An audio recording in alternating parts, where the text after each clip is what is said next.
You're listening to Victory Baliwag. We hope that this message encourages you today. Ito pong series nating ito ay maiksi lamang po, no? It's only 2 weeks. And isa po sa mga tinawag po tayo ng ating Panginoon as a Christian, and if you call yourself a Christian, we are a people who are on mission. Now, explain ko lamang po no, kung ano po ang objective ng ating series na to, bagamat 2 weeks lang po yung ating series. It is our desire that at the end of this series, tayo pong lahat will have a deeper revelation, pagtawag po sa ating pong Panginoon with regards to missions. And ma-appreciate din po natin na kung paano po tayo binukod ng ating Panginoon to go to the nations and how we do missions as a church. Tatlong pamamaraan po on how we can participate in missions. Kung iniisip niyo po ang missions ay pagpunta lamang po sa ibang bansa. Now, maybe some of us cannot physically be available to do that, pero meron pa rin po tayong way para makapag-participate, and that is to pray or even by giving. Pero mas mainam po, no, if we can all be able to do that, no, to go physically on a mission. Now, at this point, I'd like to lay out, no, yung 2 topics o 2 weeks lang po kasi ito, no, 2 topics na ating pong pag-uusapan. At akma ito dun sa ating title, which is a Bible and a passport. Now, today we're going to talk about knowing Him. And this is not just head knowledge, but it is a personal knowledge and a relationship with our Lord Jesus Christ. And next week naman po, pag-uusapan natin ay how to make Him known. After all, kung ikaw, halimbawa, salesman ka, meron kang binebenta, pero hindi mo naman alam kung ano yung binebenta mo o yung pinoproclaim mo, wala kang personal knowledge doon sa binebenta mo. So how can you be an effective person to sell that? So it's the same thing for us. No? Hindi lamang po head knowledge ang ating pag-uusapan on how to know God or how to know Jesus Christ and why the nations is so important to Him and why it is important for us also to go to the nations.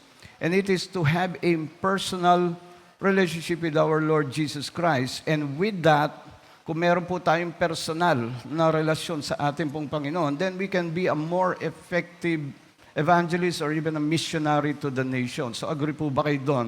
So at this point, let me just invite everyone to stand up as we read the word of the Lord. Ang ating pong babasahin ay makikita po sa book of John, particularly chapter 17. Now, you will see in your Bibles, medyo mahaba po ito, no? But we're not going to read the entire prayer of our Lord Jesus Christ, known as the high priestly prayer. We'll be reading from verse 13 up to verse 19. So I'll give you a few seconds to go to John chapter 17 from verse 13 through 19. So if you're ready, basahin po natin John chapter 17, verse 13 through 19. But now I am coming to you, and these things I speak in the world, that they may have my joy fulfilled in themselves. I have given them my word, and the world has hated them because they are not of the world, just as I am not of the world. I do not ask that you take them out of the world, but that you keep them from the evil one. They are not of the world, just as I am not of the world. Sanctify them in the truth. Your word is truth. As you sent me in the world, so I have sent them into the world, and for their sake I consecrate myself, that they also may be sanctified in the truth. This is the word of God to the people of God. May God bless His word. Let's pray. Panginoon, alam namin that these words bring life. These words are life. And these words are the very truth that we must obey and isa pamuhay po namin. And therefore, let us receive them as such. This we ask in Jesus' name. Amen and amen. Sige po, makakaupo na po tayo. Again, a Bible and a passport. Before we go to our study of what we just read, pwede po ba akong magpa-survey? No? Mabilis lamang po ito. Sino rito nadala palagi ang kanilang physical Bible. Hindi po yung mga sinupply po ng Victory sa mga puan. Yung kahit na alam mong may Bible dyan, pero dala mo pa rin yung physical Bible. Wala. Wala. Siguro dahil umaasa tayong merong Bible dyan. No? Pero ako po, hindi ko po iniiwan to eh. Parang cellphone, no? Parang pag nakalimutan ko to, talagang binabalikan ko pa eh. Kaya tignan nyo, medyo ano na, no? Medyo gamit na. I bought this in 2017 yata. No? Nung una pa nga, dahil bago pa, ayoko pa sulatan yun eh. Ayoko pang markahan. Pero merong dumating na pagkakataon, may kailangan akong highlight. After that, sige, highlight. But anyhow, so walang may dala, no? Pero ako, I would encourage you to always bring your Bibles. I don't want to sound mystical about it, no? Pero there's something about a physical Bible na laging available. I also have another Bible sa akin pong sasakyan, no? Yung pocket Bible naman. But anyhow, yung isang gusto kong itanong sa atin, sino rito dala nila ang kanilang passport? Meron po ba? Ayun, merong isa. Totoo ba? Huwag kang mahiya, anak. Totoo ba na merong kang dalang passport? Alright, meron pa ba? Merong isa. Ayun, meron pang isa. So dalawa kayong may dalang passport. Aside from, alam ko si Coach, dala niya yung kanyang passport kasi tinanong ko kanina. Tapos yung asawa ko, nalaman ko rin kanina, no? Kasi sabi ko, magpapasurvey ako kung sino may dala ng passport. Sabi niya, ako, dala ko yung passport ko. Sabi ko, ba't mo dala yung passport? Wala lang, no? Si Coach din. So, bira po yung may dala ng passport. And by the way, since dalawa kayo, meron po kaming regalo sa inyo. So, mamaya po, mamaya kunin nyo lang po kay Kitonet mamaya, no? Medyo hindi accessible eh. Basta, i-approach nyo lang po si Tonet. Yan, si Tonet, medyo kaway-kaway naman dyan. Yan, kunin nyo po yung inyong regalo sa kanya. So, may kinalaman po yan sa ating pag-uusapan. In other words, no, yung ating dalawang topics, yung know Him, that's through the Bible. At yung make Him known, going to the nations, that is where you need your passport. Pupunta tayo doon sa mga nasyon. No? So, again, yung ating pong binasa kanina, that is what, kung ako lang po masusunod, no, siguro napansin ninyo sa inyong mga Bibles, meron pong heading yan, doon sa chapter 17, tapos may heading, ano po yung nakasulat? High Priestly Prayer. Now, kung ako pong masusunod, hindi po yun ang ilalagay kong heading, ang ilalagay ko yun, the Lord's Prayer. Pero siguro, tayo pong lahat ay familiar doon sa Lord's Prayer. Luke chapter 11, yung pong binigay ni Jesus na pamamaraan kung paano po magpe-pray ang kanyang mga disciples. Tama po ba? No? Yun ang alam nating Lord's Prayer. Yung Our Father who art in heaven, holy be your name. Pero sa akin po, no, that is more of a disciple's prayer. Now, if you are a follower of Christ, then that's a prayer that we should all be following. No? Yun yung pattern na binigay niya. Kung paano po tayo magdasal. Kompleto na po yun. Pero alam niyo po ba, that is not what, at least sa akin po, no, that is not the Lord's Prayer, but the disciples' prayer. Bakit po? Ito pong ating binasa, yung verse 13 to 19, is only part of the high priestly prayer of Jesus Christ. Mahaba po yan eh. And this is what I believe is the true Lord's Prayer. Bakit po? Dahil po yung Our Father who art in heaven, hindi po yan prayer ni Jesus. At alam ko po, hindi niya pwedeng ipag-pray yan. Bakit po? Tanungin niyo kung bakit. Yan, walang nagpa-participate. Tanungin niyo kung bakit. Yan. Kasi kung alam niyo po yung mga words nung Our Father who art in heaven, ano po yung may portion doon na sinasabing, forgive us our sins, no? As we forgive those who sin against us. Si Jesus po ba ay merong kasalanan? Wala. So, and therefore, hindi niya pwedeng ipag-pray yun. Because it is not His prayer, it is our prayer. This is the prayer of Jesus Christ. By the way, itong pong prayer ni Jesus Christ, the high priestly prayer, John chapter 17, ang eksena po nito, He is already in the Garden of Gethsemane. Kasama niya po yung kanyang mga 11 disciples, 11 na lang po, no? Kasi tapos na po yung nag-dinner sila doon sa upper room, tapos si Judas umalis na, ginawa niya yung kanyang dapat gawin, niyaya niya yung mga 11 apostles niya, pumunta sila sa Garden of Gethsemane para magdasal po ang ating Panginoon. Now, as he approached the Garden of Gethsemane, sinama niya yung tatlo, si Peter, si James, at saka si John. Tapos sabi niya, magmatsyag kayo dyan, magbantay kayo. Tapos si Jesus pumasok pa sa kaloob-looban ng Garden of Gethsemane where he prayed to his Father, no? God the Father. At yan po yung eksena niyan, yan po yung konteksto niyan. And notice, yung pong high priestly prayer, itong John chapter 17, ito po yung prayer ni Jesus bago po siya mamatay o magpapako sa krus. So shortly after this, eto na, dumating na yung mga kawal, si Judas kasama nila, pinagkanulo na siya ni Judas, tapos dinakip na po si Jesus Christ, and less than 24 hours later, He was crucified on the cross. So eto na, malapit na. So, you will notice, ano kaya yung pinag-pray ni Jesus? No? Alam niya mamatay siya, alam niya papatayin siya ng mga Roman soldiers, alam niya pinagkanulo na siya ni Judas, pero ano kaya yung laman ng kanyang prayer? Well, kung inyong babasahin yung buong high priestly prayer ni Jesus Christ, yung pong verse 1 to 5, it's a prayer for Himself. A prayer for asking the Lord God, His Father, to glorify Him so that He can glorify His Father.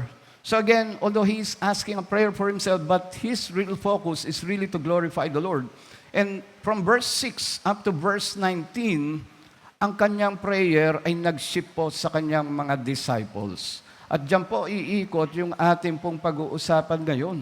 Yung ano kaya ang pinag-pray ni Jesus para sa kanyang mga disciples. Because before this, no, ang dami niyang pasaring. Sinasabi niya dun sa kanyang mga disciples na iiwan ko kayo, kailangan na ako pumunta dun sa, o nalalapit na yung pagpunta ko sa kaharian ng aking tatay o sa aking kaharian. Even the disciples were perplexed. Hindi nila maintindihan, saan kaya pupunta tong si Jesus? No? Pwede ba kami sumama? So they didn't know that He was already going to the cross. At nung nalaman nila, babalik sa Jerusalem, si Peter, sabi niya, hindi ko pa hihintulutan yan. Tapos sabi ni Jesus kaya, get behind me, Satan. Di ba? So alam natin yung eksena rito, He's already going to the Father because He'll be dying on the cross, but He'll not remain dead because He will rise again from the dead after three days pagkamatay niya sa cross. And then He's going to leave the disciples. And therefore, ito po yung nais niya. Makikita po natin dito na apat na bagay. No?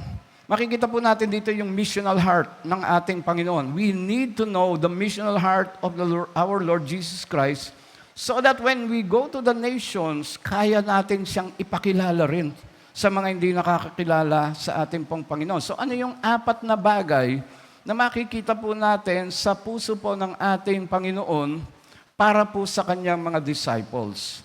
And this message is not only for His disciples who are in the Garden of Gethsemane, pero sa ating pong lahat. Ikaw ba ay follower ni Jesus Christ? Wala. Kami lang siguro ni John o kami lang, no? So kung born again Christian ka, then you're a follower of Jesus Christ. And therefore, this message is also for you. And here, makikita po natin apat na bagay na dinidesire po ng ating Panginoon, nagmumula sa kanyang puso para sa kanyang mga disciples o followers, including us. At dito, sana makita natin, pag nakita natin yung missional heart ni Jesus, ay mapuspos din po tayo, and therefore, magkaroon din po tayo ng boldness, confidence to also participate in going to the nation. So, una po dyan, ay yung kanyang nais na magkaroon ng kagalakan, to have a joy-filled heart for the disciples. In verse 13, it says, "But now I am coming to you." Si Jesus po ito, no? Nagdadasal siya. "But now I'm coming to you." Kausap niya ang kanyang Diyos, Ama, o ang kanyang Ama. At sabi niya, babalik na ako sa, parang may homecoming, no? Matatapos na kasi yung kanyang mission. And by the way, I would like to see this like a graduation, no? Pag tayo po ay nakakarinig ng salitang graduation, ano yung isa pang salitang ina-associate natin with graduation? Commencement exercises, di po ba? No? So in other words, parang graduation ito kasi Jesus Christ, nagdadasal siya kasi malapit na yung kanyang pagbalik. Pero at the same time, nalalapit na rin po yung pagtatapos ng kanyang mission, yung kanyang earthly ministry mission dito sa mundo. Because shortly after this, he will be crucified and be dead on the cross. So patapos na po. Graduate na si Jesus Christ sa kanyang pong misyon. But at the same time, it's a commencement exercise. Pag sinabi po natin commencement exercise, ito po ay simula. Yun po yung ibig sabihin ng salitang yun, to commence, magsalita. In other words, pag meron pong graduation, halimbawa po sa paaralan, no? It's also a commencement exercise. Tapos na po yung kanilang pinag-aralan, gagraduate na sila.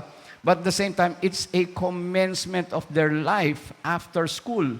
It's the same thing here.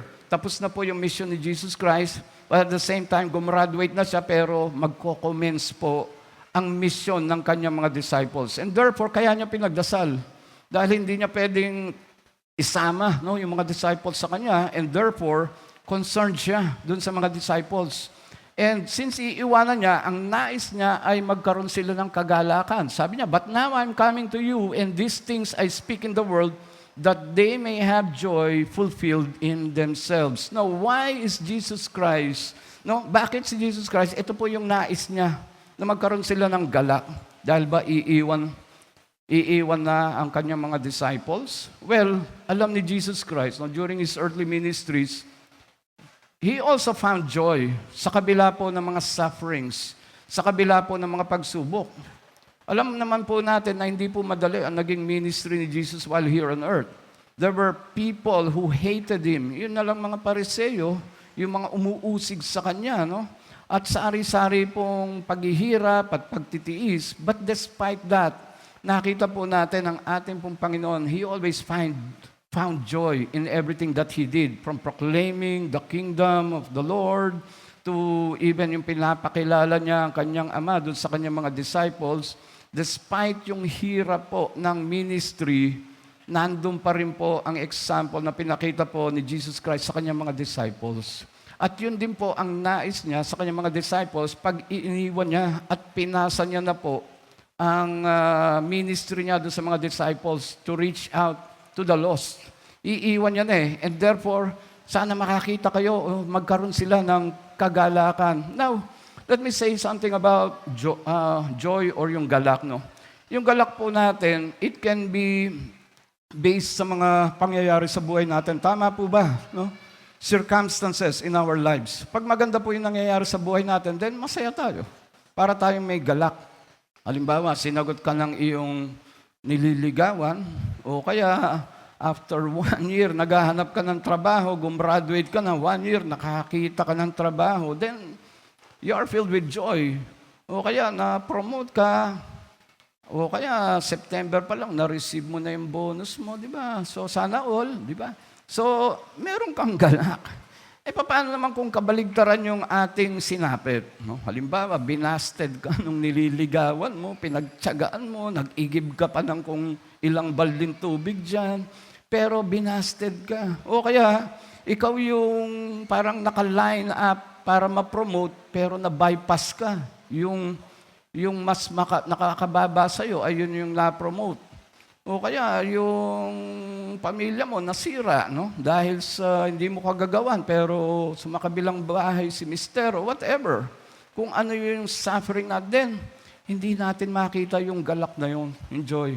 Now, what the Lord Jesus Christ desires here for the disciples, alam niya, punong-puno ng hatred ang mundo.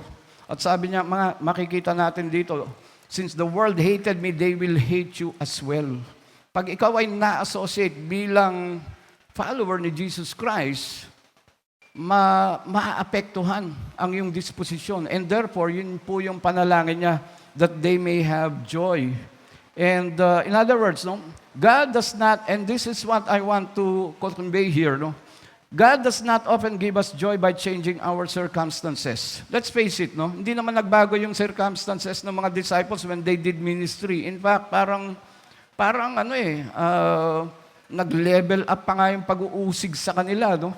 Pero He often gives us joy by teaching us about Him in His circumstances. In other words, what I'm trying to convey here, at yun din po yung gustong ipahiwatig o ipabatid ni Jesus Christ sa kanyang mga disciples, huwag kayong mag-concentrate doon sa sasapitin nyo while doing mission work, while doing ministry pag wala na ako.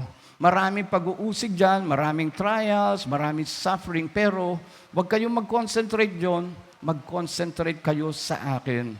In other words, our joy is not dependent on our circumstances, mga happening, because happenings can change anytime. Instead, ang hindi nagbabago, ang ating pong Panginoon. Hindi po nagbabago ang kanyang pagmamahal, hindi po nagbabago ang kanyang katapatan sa atin, hindi po nagbabago ang kanyang mga pangako. And therefore, when you yourself experience these sufferings, persecution, pinagtatawanan ka, na-bypass ka kasi alam nung boss mo, Kristiyano ka, pero dahil hindi ka sumasama dun sa kanilang mga alam niyo na, yung kasiyahan, sinasabi, killjoy ka raw, and therefore, binaypas ka, nandun pa rin yung galak mo kasi ang ating pong Panginoon ay tapat. Amen? So, hindi po, minsan hindi po nagbabago. Sana all, yung nagdasal ka lang ngayon, tapos parang na-receive mo na yung kasagutan ni Jesus Christ dun sa dasal mo. Sometimes it can even take days, weeks, months, and even years. Yung asawa ko pa nga, ayan, lagi kong ginagawang example yung asawa ko, pero meron pong permission sa kanya, siya siguro yung nakita ko matyaga magdasal. Sometimes yung dasal niya, 2 years, 3 years, pero pag dumating, talagang nagre-resulta lang yan in praise and worship sa ating Panginoon. Pero even if wala po doon yung kasagutan, nandun pa rin yung kanyang joy. Example lang po, halimbawa, you're undergoing tremendous suffering. Talagang matindi yung pinagdaraanan mo. Maybe because kaya hindi ka makakita ng silver lining or even a joyful heart. Baka nakakonsentrate ka dun sa circumstances. Pero what if mag-shift ka? Ilagay mo ang iyong pananaw o yung focus mo sa ating Panginoon. After all, ang ating pong Panginoon ang in control ng lahat po ng bagay. Hindi po siya nagbabago. He is in control of our sufferings, circumstances. Nandan pa rin po ang ating Panginoon. And therefore, when we focus our gaze sa ating Panginoon na hindi nagbabago, laging tapat, then we can all be joyful. Si Apostle Paul, halimbawa, 3 times nanalangin po siya kasi meron siyang kapansanan And yung thorn in the flesh, I guess alam niyo po yun, At 3 times nanalangin siya kay God to remove the thorn in the flesh. And 3 times ay nireject siya ng ating Panginoon. Bakit po kaya? And ang revelation ni Apostle Paul, sabi niya, when I am weak, then I am strong. Natuto siyang mag-rely sa ating pong Panginoon during those hardest times. Now, I'm showing this. This is a farmer in Ireland or Wales, Meron pong isang asawa ng missionary in the 50s or in the 60s, si Sam Elliott ba yun, Pero pinatay po yun kasi ang mission niya is in South America. So pagdating nila doon, medyo, yung mga natives doon, medyo hindi pa na-reach ng sibilisasyon. Pinatay yung asawa niya. Now, itong si Elizabeth Elliot, years later, he went back to this South American country kung saan pinatay yung kanyang asawa. He proclaimed the gospel. She was on a mission. At yung pong mga tribo na pumatay doon sa kanyang asawa, na-born again. Now, years later, he was visiting Ireland and he saw this scene. Yung pong ito po ay isang farmer at nilulubog niya po ang kanyang mga alagang tupa sa isang swimming pool na meron pong pesticide o insecticide, whatever, Now, siyempre, yung mga tupa, ayaw nilang ilubog o lumubog. So, ang ginagawa na, pinapwersa nilang ilubog hanggang ulo nila.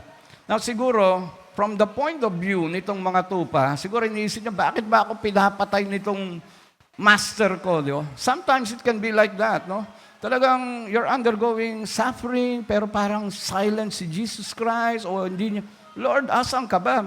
Kinalimutan mo na ba ako, Tapos, baka dumating na tayo sa point na susuko na tayo.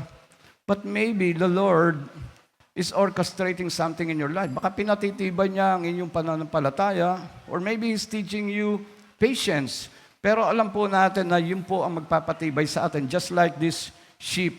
Dahil po dun sa ginagawa po ng kanilang amo, sila po ay mas magiging malusog.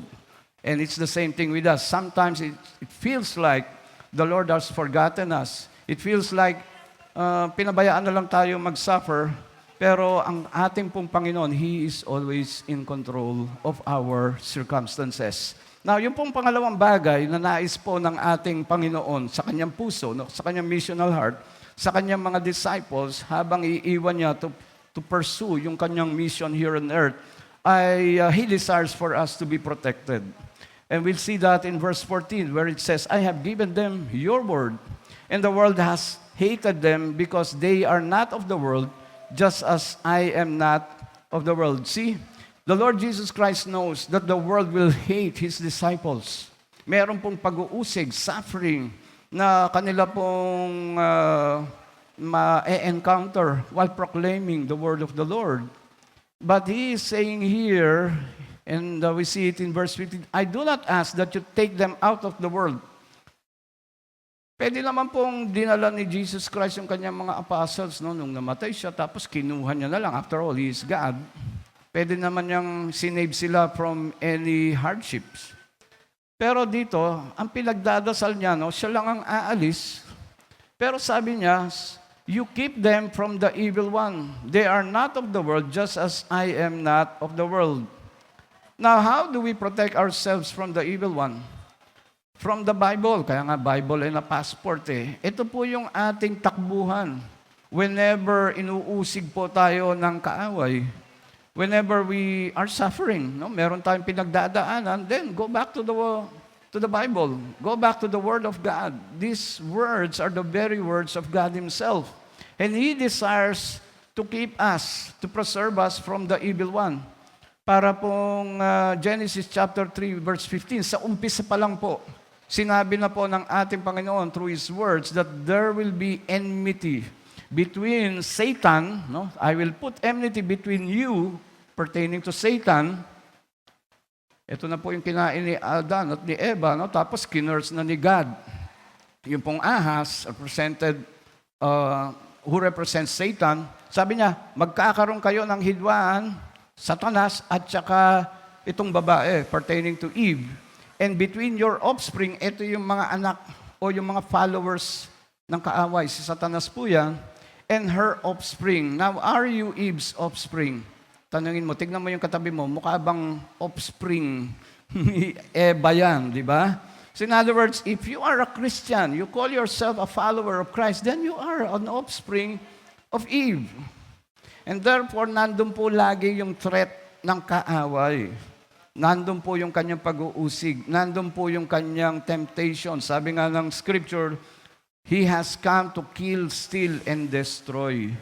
Now, then He says, they are not of the world, just as I am not of the world. In other words, no, if you're a Christian, siguro naramdaman mo na, no, na parang hindi ka made para sa mundong ito. Because the world hates you. Let's face it, no, pag nalamang Kristiyano ka pala, no, parang may diskriminasyon. Pag nalaman sa opisina mo na born-again Christian ka, parang medyo kumihiwalay yung mga taga-mundo. Pero ito pong mga taga-mundong to, though they hate us, we do not hate them. They are the mission field. Bagamat tayo po ay inuusig ng mundo, pero ang mundo po ay hindi po natin kaaway. Sila po ang mission natin. And that is a reminder in the prayer of Jesus Christ that they were made for another world. Alien po tayo dito sa mundong ito. Parang halimbawa, no, ikaw ay taga-Pilipinas, dala mo yung passport mo, pumunta ka sa isang bansa kung saan po kinamumuhian po ang mga Pilipino. Wala naman yata, no, parang halimbawa lang, no, galit na galit yung bansang yun sa inyo, parang yung Palestino lang at saka yung mga Israeli, di ba? So nagpunta ka doon sa bansa, tapos nakita, no, taga-Pilipinas ka. Then they discriminate you, they hate you, no? They talagang inaaway ka, no? But ang dapat po natin sukli doon is not to also hate them back, but in the way that Jesus Christ came into this world, not to condemn, but to save the world. Yun po yung example po ng ating pong Panginoon. It's very similar to what the Apostle Paul says in the church or the Christians in Thessalonica. Sabi po niya, finally, brothers, pray for us. Pagdasal nyo kami, sabi niya, that the word of the Lord may speed ahead. Now, the reason why he's saying the word of the Lord may speed ahead, because tayo po ang nasa opensa. Si Satanas po ang nasa defense. Kaya nga sabi ni Jesus, the gates of hell will not prevail over it. You are Peter, sabi niya kay Peter, and on this church, in other words, the church is on the offense. Yung pong hari ng kadiliman, si Satanas, yan po yung dumidepensa. Tayo po ay nasa offense. And then he says, and that we may be delivered from the wicked and evil men. Similar to the prayer of Jesus Christ, di po ba, For not all have faith, but the Lord is faithful. He will establish you and guard you against the evil one. It's the same desire of Paul as the Lord Jesus Christ for the disciples. Now, yung pong third thing na makikita po natin sa missional heart ng ating Panginoon for His disciples is this, to be sanctified. He desires for us to be sanctified. Verse 17, sanctify them in the truth, your word is truth. Now, that word, sanctify, parang medyo sobrang theological. Sanctify means consecrate, to make holy, or ibukod, set apart. Now, I like the meaning to be set apart because that is what it really means. Binukod po tayo ng Panginoon. He has made us holy. He has set us apart. Halimbawa po, nagbungkal ka may tanim ka siguro ng mga patatas sa iyong backyard. Pag binungkal mo yung mga patatas, malinis na po ba yun? Hindi. So, halimbawa, nandyan, isang tumpok ng mga patatas, yung isa ay hinugasan mo, ibabalik mo pa ba yung isang patatas dun sa mga kabubunot mo lang sa lupa? Siyempre hindi, malinis na yung isa. In other words, yung isang patatas na yun ay sinet apart mo, nilinis mo na, pinurify mo na. So hindi mo na ibabalik yun. It's the same thing for us, Christians. The Lord Jesus has set us apart. He has set us apart for Him. He consecrated us. He sanctified us. And that is His desire, that we be set apart for Him, for the mission na ipagpapatuloy po natin. So, being useful to God will not happen apart from your being changed by the Word of God. Now, kanina sinabi ko, na ito pong ating topic is to know God. Pwede po namang nating kilala ang ating pong Panginoon. Maybe you're reading your Bible. Pero ang tanong, meron ka bang personal na pagkilala sa Kanya? Hindi po sapat yung head knowledge kung di maranasan po natin na personal ang ating pong Panginoon. And therefore, my question for you, if you call yourself a born-again Christian, kaya mo ba tinatawag ang sarili mo bilang born-again Christian ay dahil na-transform ka ng good news of the gospel? Has there been an inside-out change? Hindi po yung panglabas lang. Because I can show you that I am a pious person by reading my Bible, going to church every Sunday, attending victory groups, and even leading victory groups. Pero kung ang puso ko naman ay very far from being transformed by the grace of our Lord Jesus Christ, then I am just superficially conveying a pious person. I'm not really transformed. In other words, para maging effective po tayo bilang mga conduit, of the gospel, of taga-proclaim ng gospel ng ating pong Panginoon, then we should have experienced the transforming power of the gospel. Has there been a true transformation of your heart? And if there is, then that is why you can be an effective evangelist or even a missionary to the nations. So that is the point that I'm trying to convey here. Now, nakakita na po ba kayo ng Stradivarius na violin? Ako hindi pa sa picture lang, Pero alam niyo po ba yung Stradivarius violin, milyon-milyon po ang halaga niyan. And they were made about 250 years ago. And around the world, siguro may mga 512 na lang in existence. Pero alam niyo po ba kung bakit tumagal ng ganyan yan? Hindi po yan dahil sa punas-punas lang, sabon, sinasabon, o whatever, they take care of it. In other words, para po na magtagal yan, at dahil ganun po kaganda talaga pag tumunog yan at pag ginamit, at nagagamit pa rin at na-enjoy ng mga may-ari, ay dahil meron pong pamamaraan kung paano po pinupunasan yan. Hindi po yan basta pinupunasan ng ordinaryong cloth o kaya sinasabon. Meron pong mga special greases at saka mga oils at saka special cloth na pagpunas po dyan. Now, why am I saying this? It's the same thing for us. Because we are Christians, no? And therefore, yung ating pong effectiveness sa pag-proclaim ng good news of the gospel to go to the nations, hindi po yan nakasalalay sa mga philosophical people na pinapalo natin or philosophical views o kahit anong kaalaman dyan na ating pong sinusunod o yung pong mga knowledge na ating pong nababasa from self-help books o yung knowledge na ating na-acquire.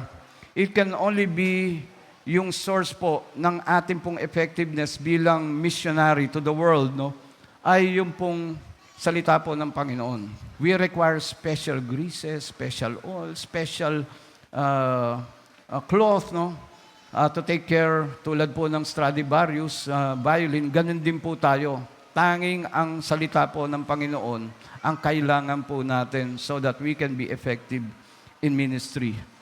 All Scripture, sabi nga ni Paul kay Timothy, yung kanyang intern, all Scripture is God-breathed, profitable for teaching, reproof, correction, for training, righteousness, that the man of God may be complete, equipped for every good works. In other words, kompleto na po tayo rito. Hindi na po natin kailangan ng iba pang mga paraphernalia o idagdag pa sa salita po ng Panginoon. We have everything that we need to be effective in missions dito po sa Bible. Now, yung fourth thing na desire po ng ating Panginoon para sa kanyang mga disciples ay yung nais niya na lahat po tayo ay makomisyon.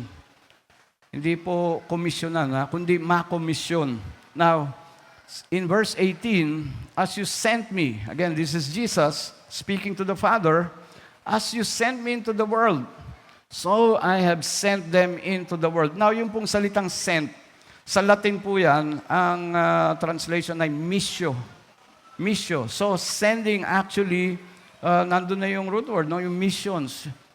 And sabi niya rito, and for their sake, I consecrate myself. Now, yung pong salitang consecrate, similar to sanctify, to be set apart. To be set apart, to be purified, malinis. So, Jesus Christ also consecrated Himself that they also may be sanctified in Him. Alam niyo po, yung ating pong trabaho bilang missionary ng ating pong Panginoon, no? Being sent out to the nation, wala pong kwenta yung mission po natin yun kung hindi po nakompleto ni Jesus Christ ang kanyang mission. Halimbawa po, si Jesus Christ hindi namatay sa cross, wala pong kwenta yung ating pong mission. Incomplete po yung kanyang mission and therefore, ano po yung ating trabaho to the nations? There's none. And therefore, when the Lord Jesus Christ said, no, sinabi niya po, no, I consecrate myself, He was pertaining to Him being set apart for a specific mission, and that is to die on the cross.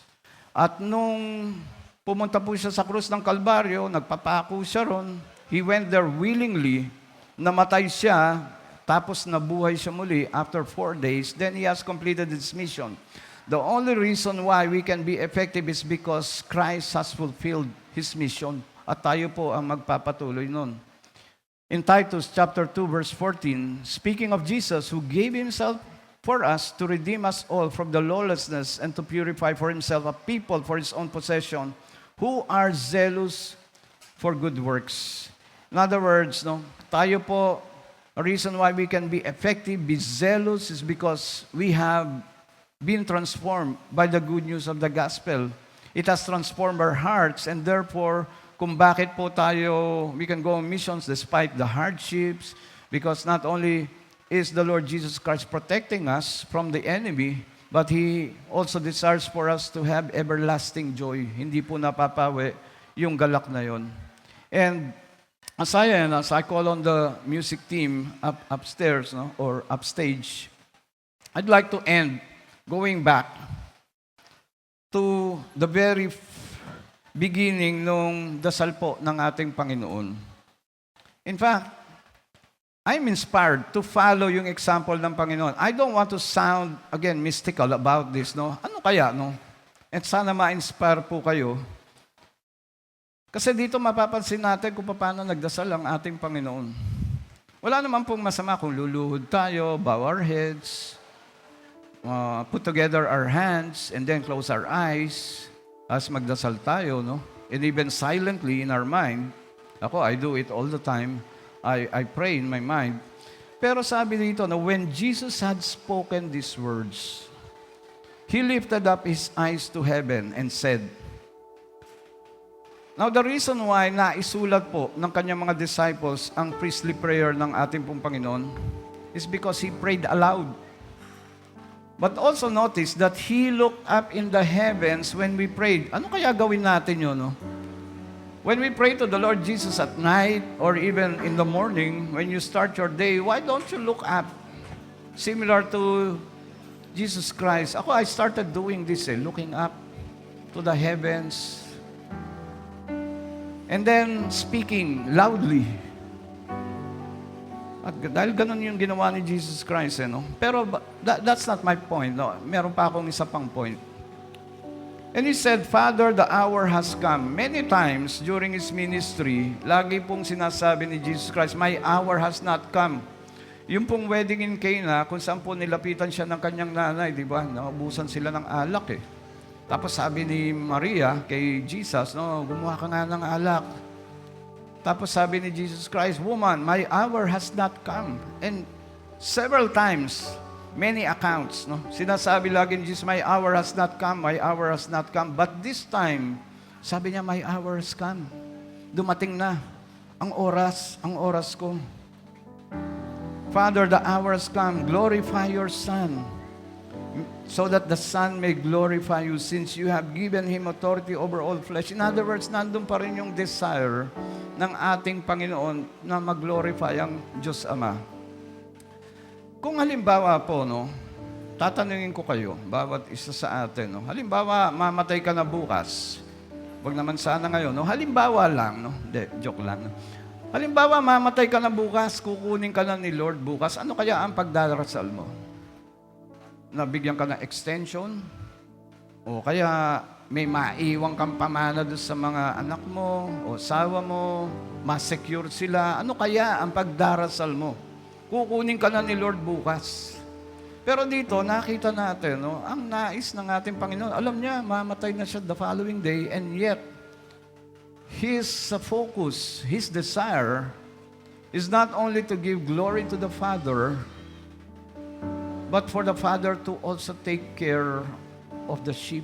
Tayo pong lahat. Ganun po ang pagmamahal ng ating Panginoon para po sa ating lahat. Now, I recall, no, sino pong nakapanood ng movie na Braveheart? Although, in as much as I don't want to make movie illustration, Braveheart, no? Yung pong mga lalaki, mahilig doon sa mga action movies. Pero, kung natatandaan nyo, no, Kuya Noel, no, John, no, towards the end, si Mel Gibson po yung gumanap. Siya po yung bida ron, no? Meron siyang pinaglalaban, kalayaan ng, Ireland yata, no? Pero in the end, pinagtaksilan siya, May nagtaksil po sa kanya, and therefore, nadakip po si Mel Gibson dito, tapos, merong death sentence sa kanya, at mamamatay na siya. Not even a day, no? Hours na lang ang nalalabi. Siya po ay i-execute na. Pupugutan siya ng ulo yata doon, Tapos, may eksena ron, dumating yung kanyang minamahal sa buhay, asawa niya, no? Tapos, they said goodbyes, pero binigyan siya ng isang potion ng asawa niya. Pampamanhid daw yun, para hindi mo maramdaman yung sakit, no, nung mararanasan mong execution. So, ang ginawa niya, ininom niya yun to appease his wife, kissed his wife goodbye. Pag alis ng kanyang asawa, ay kanyang in-spit out yung pampamanhid. You know why? Because he didn't want to betray the people who believed in him. He wanted to experience yung upfront, yung gagawin po ng execution para po sa kanya. It's the same thing with our Lord Jesus Christ. Ang ating pong Panginoon na hindi po napilitan para ma-execute siya on the cross. Kusa po siyang pumunta sa cross. Bakit po? Because He was looking at the glory that is about to come, that He will experience. Kaya nga sabi niya, give me glory so that I may glorify you. And in the same way, He was still filled with joy to go to the cross. But in the Garden of Gethsemane, siguro naalala nyo rin, no? Doon po naguhumiyaw ang ating pong Panginoon. At sabi niya, Father, kung pwede lang, take this cup away from me. Pero not my will, but your will be done. He still submitted Himself to the will of the Father. But what is in the cup? Tinanong niyo po ba, no? Take this cup away from me. The cup is the cup of the sin of the world. Since eternity past, no, ang ating pong Panginoon ay hindi po nawalay sa kanyang Ama.